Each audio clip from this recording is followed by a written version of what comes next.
இலங்கையின் கடற்பரப்பில் ஏற்படும் எண்ணெய் மற்றும் அபாயகரமான ரசாயன கசிவுகளை எதிர்கொள்வதற்கான புதிய தேசிய திட்டம் மற்றும் டிஜிட்டல் தளத்துக்கு அமைச்சரவை அங்கீகாரம் வழங்கியுள்ளது. இலங்கை அருகில் பயணிக்கும் கப்பல்களின் எண்ணிக்கை அதிகரிப்பு, துறைமுகங்களின் விரிவாக்கம், எண்ணெய் சார்ந்த நடவடிக்கைகள் வளர்ச்சி மற்றும் காலநிலை மாற்றத்தின் தாக்கம் ஆகியவற்றை கருத்தில் கொண்டு இந்த நடவடிக்கை அவசியமானது என அரசாங்கம் தெரிவித்துள்ளது. இலங்கைக்கு அருகில் உள்ள கிழக்கு மேற்கு கப்பல் போக்குவரத்து பாதையினூடாக தினசரி 400க்கும் மேற்பட்ட கப்பல்கள் பயணிக்கின்றன.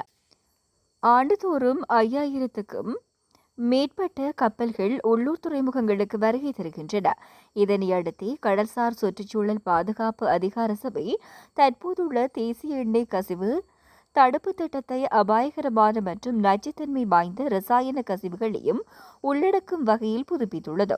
மேலும் இந்த திட்டத்தை நடைமுறைப்படுத்துவதற்கு ஆதரவளிக்கும் வகையில் டிஜிட்டல் தளம் ஒன்றின் முதற்கட்டமும் உருவாக்கப்பட்டுள்ளது.